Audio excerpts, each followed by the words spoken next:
उत्तर प्रदेश के वाराणसी से बड़ी राजनीतिक खबर सामने आई है। समाजवादी पार्टी की विधायक पल्लवी पटेल को पुलिस ने उस समय हिरासत में ले लिया जब वो अपने समर्थकों के साथ बिना अनुमति इस प्रदर्शन के लिए निकल रही थीं। यह प्रदर्शन नीट पेपर लीक और युवाओं से जुड़े मुद्दों को लेकर प्रस्तावित था। आखिर क्या है पूरा मामला, आइए जानते हैं। वाराणसी में समाजवादी पार्टी की विधायक पल्लवी पटेल अपने समर्थकों के साथ BHU गेट पहुंची, जहां से उन्होंने प्रधानमंत्री के संसदीय जनसंपर्क कार्यालय तक मार्च निकालने का आह्वान किया था। प्रशासन का कहना है कि इस प्रदर्शन के लिए अनुमति नहीं ली गई थी और पहले से ही बिना अनुमति धरना प्रदर्शन पर रोक लागू थी। पुलिस ने शांति व्यवस्था और कानून व्यवस्था बनाए रखने का हवाला देते हुए पल्लवी पटेल और उनके करीब 100 समर्थकों को हिरासत में ले लिया। वहीं बड़ी संख्या में कार्यकर्ताओं को एहतियातन उनके घरों पर ही रोक दिया गया। हिरासत में लिए जाने से पहले पल्लवी पटेल ने सरकार को जमकर हमला बोला। उन्होंने कहा कि केंद्र और प्रदेश की डबल इंजन सरकार को धार्मिक और भावनात्मक मुद्दों से आगे बढ़कर शिक्षा, रोजगार और लोकतंत्र को मजबूत करने वाले विषयों पर काम करना चाहिए। उनका आरोप था कि युवाओं के भविष्य के साथ खिलवाड़ हो रहा है, रोजगार के अवसर सीमित हैं और प्रतियोगी परीक्षाओं में गड़बड़ियों से युवा वर्ग आक्रोशित है।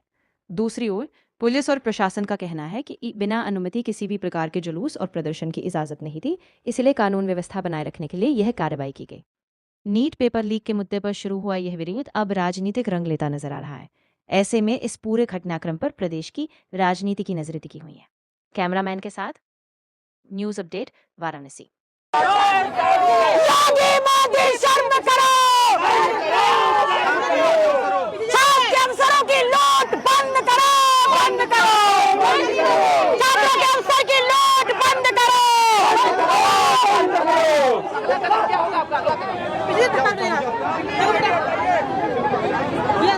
दूसरे गाड़ी से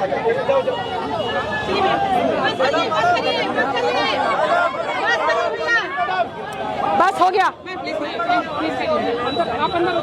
योगी मोदी शर्म करो। इसको खोलिए थोड़ा सा। मैडम खोलिए, मुझे फ्रोनिक अटैक करते हैं। बंद करिए, खोलिए इसको थोड़ी देर के लिए। खोलिए इसको। खोलिए, मैं शुगर पेशेंट हूँ, खोलिए इसको।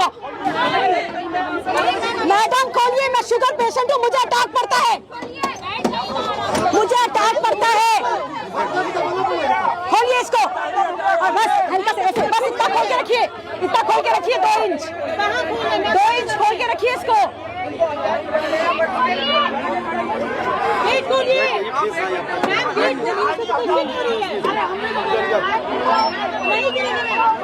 मैडम मुझे पैनिक अटैक, हम इधर बैठे हैं, इसको खोल दीजिए आप।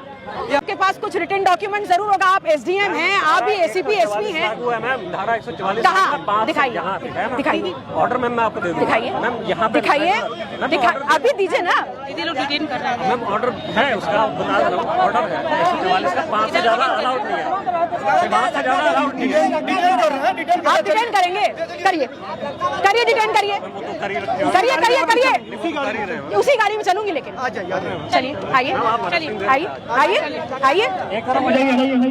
पुलिस का कहना है कि आपने कोई परमिशन नहीं लिया इस विरोध के लिए। देखिए, विरोध के लिए परमिशन ये सरकार नई बातें बताती हैं। हमने बाकायदा लिखित सूचना अपने लखनऊ केडनी कार्यालय से दी, मीडिया आप सब लोग को भी सूचना मिली। तो बिना सूचना अगर आना होता तो पल्लवी पटेल कभी नहीं आती।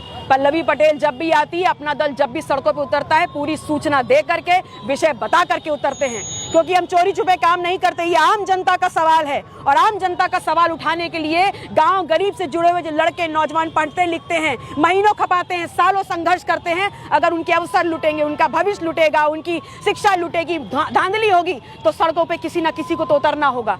ऐसे में जब हम उतरे हैं तो जो उत्तर प्रदेश की पुलिस है, मुझे नहीं पता इनका आका कौन है, कौन इनको कंट्रोल कर रहा है, दिल्ली से कंट्रोल है कि लखनऊ से कंट्रोल है, लेकिन लखनऊ से लेके कौशाम्बी, कौशाम्बी से लेके इलाहाबाद, इलाहाबाद से लेके जौनपुर, जौनपुर से लेके वाराणसी, जिस प्रकार से चप्पे चप्पे पे पुलिस लगा करके एक जनप्रतिनिधि को रोकने का काम किया जा रहा है, अगर इतनी मुस्तैदी से वो जो परीक्षा लीक माफिया हैं उनको पकड़ने का काम किया होता तो इस देश के लाखों करोड़ छात्रों का भविष्य अधर में नहीं लटका होता। पुलिस का ये भी कहना है कि परमिशन नहीं है, हम कार्रवाई करेंगे।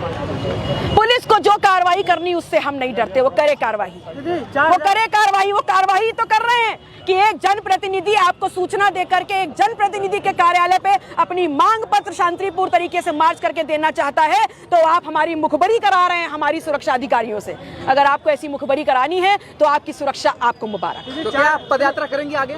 मैं बिल्कुल प्रयास करूंगी कि मैंने जो अपना वचन दिया है मैं उसको पूरा करूँ। क्या लगता है नीट की परीक्षा 21 तारीख को होने वाली है, इस बार क्या सब कुछ सही होगा, आप उम्मीद करती हैं? देखिए, मैं तो सिर्फ इतना ही कह सकती हूँ, जब केंद्र की सरकार खुद ही कह रही है, उसने सेना को आगे कर दिया है, तो उसने भी इस बात की स्वीकारोक्ति दे दी है कि उसने अपने साथ अयोग्य लोगों की टीम खड़ी कर रखी है, जो इस देश के छात्र और इस देश के जो युवा हैं उनके रोजगार, उनकी शिक्षा, उनकी परीक्षा और उसके परिणाम को बेबाकी से और निष्पक्ष रूप से बिना लीक हुए लाने में कारगर नहीं है। एक अंतिम सवाल है कि आपको लगता है कि आने वाले 2027 से चुनाव है, चुनावी साल शुरू हो चुका है, ये एक सबसे बड़ा मुद्दा होने वाला है? देखिए, भारतीय जनता पार्टी को मैंने पहले भी चिताया है कि पाकिस्तान, कब्रिस्तान, मुसलमानों की राजनीति से ऊपर उठ करके लोक कल्याणकारी सरकार चलाएं, वरना जिस प्रकार से आपने इस देश के युवा और छात्रों को परेशान कर दिया है, वो अपने लुटते हुए रोजगार, अपने लुटते हुए भविष्य, अपनी योग्यता को, अवसरों को देखते हुए सड़कों पे उतरेगा, आंदोलित हो चुका है और इसका बहुत जल्दी नजारा भी आप देखेंगे। बंगाल में 4000 ये मशीन चल गई है।